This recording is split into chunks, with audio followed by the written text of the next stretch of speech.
Hello, my name is Gloria Roberts. Today we shall be looking at the topic cell structures and their functions. Objectives of lesson. By the end of the lesson, students should be able to 1. List the two parts that make up this protoplasm. 2. List at least 6 cell organelles and their functions. 3. Give at least 6 similarities between plant and animal cells. 4. Give at least 6 differences between plant and animal cells. And 5. Draw well-labeled diagrams of the plant and animal cells. Cell structures and their functions. A cell is made up of a living part called the protoplasm. The protoplasm is made up of the nucleus and the cytoplasm. That is, protoplasm equals to nucleus plus cytoplasm. Number 1. The nucleus. This is the largest cellular organelle in a cell. The nucleus controls all the activity that takes place in a cell and also contains hereditary units or informations known as genes. It is enclosed, that is, it is surrounded by a double-layered nuclear membrane where exchange of materials between the nucleus and the cytoplasm occur through its many nuclear pores or holes. Nucleus contains nucleolus, and in the nucleolus we have chromosomes, and they are rich in protein and nucleic acids. Number 2. Cytoplasm. Cytoplasm is transparent, jelly-like, and consists mainly of water. It is the site of cellular metabolic processes, and so all cell organelles are suspended within the cytoplasm. The two, that is, the nucleus and the cytoplasm, are enclosed within by the plasma membrane or cell membrane, and in plant cell we have what we call the cell wall too. These images are structures of the plant cell. Take note, the nucleus has tiny pores on its surface. Inside the nucleus we have the nucleolus, and in the nucleolus we have the chromosomes. Inside the chromosomes we have the genes or the DNA. Note that the body of the cell wall or the body of the plant cell is surrounded by two membranes. The first one is called the cell membrane, which is very flexible. The second one outside is called the cell wall, which is green and very rigid. Note also the presence of what we call the chloroplast. Take your time and go through these images. These are the structures of animal cells. Plant cells, they lack what we call the cell wall. They don't also have what we call the chloroplast. So they lack the chloroplast as well. Take your time, go through the images. All the cell organelles and their functions. Cell organelles, we have the cell wall as well, number 1 here. The cell wall is a tough, rigid and freely permeable wall, and it is made up of cellulose. Its function is to protect the cell and also provide mechanical support to the plant. Number 2 here we have the cell membrane. The cell membrane is flexible and is selective permeable that encloses all the cell contents within. It also allows material to move in and out of the cells. So we have the mitochondrion. It is a sausage-shaped structure with a double membrane, and it acts as the powerhouse of the cell.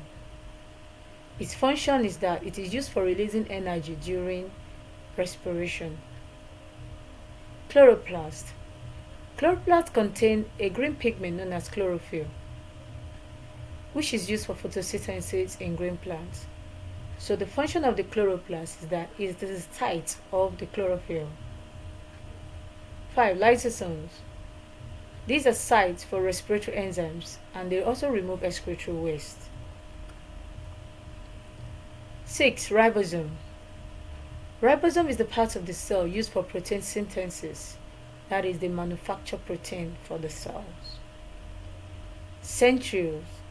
It is used for cell division and is found only in animal cells.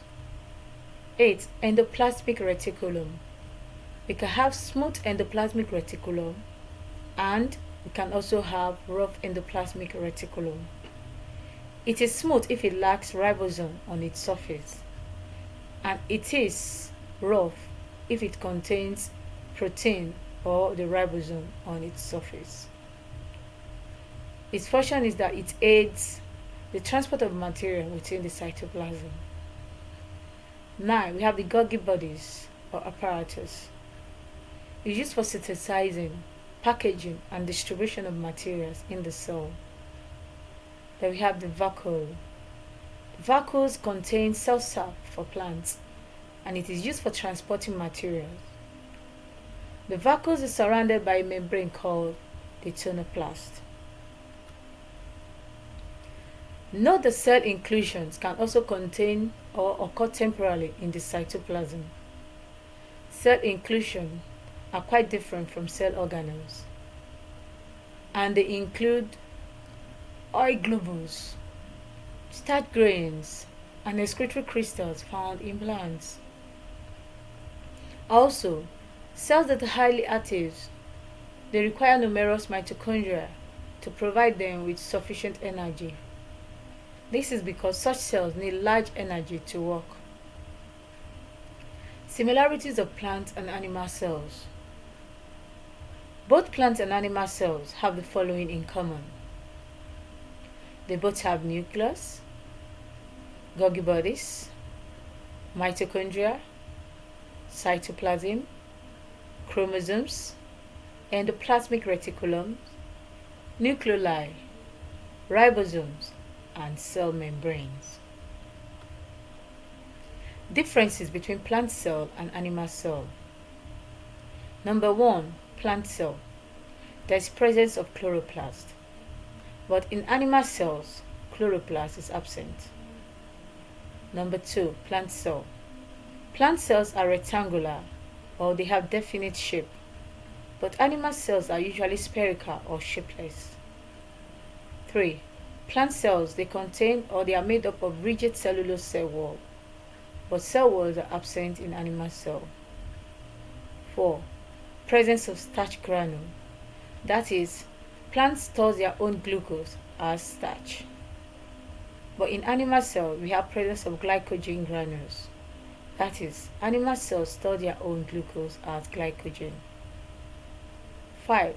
Centrioles are absent in plant cell, but centrioles are present in animal cell.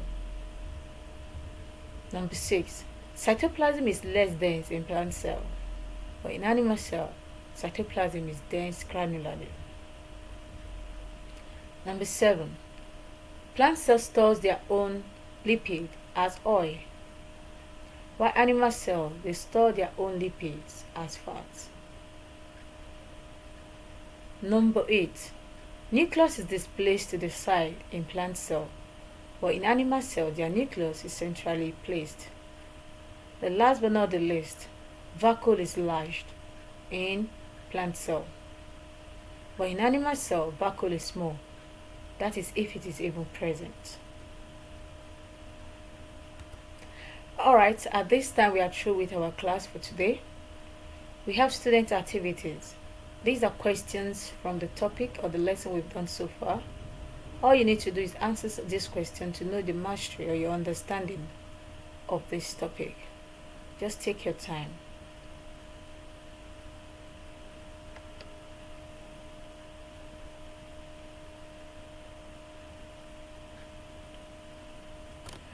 Here we have answers to the questions on cell structures and functions. After answering the question, you can use the answer provided here to mark yourself. I hope you have 100%. So at this time, I want to say thank you for joining me in this class. Thank you for learning.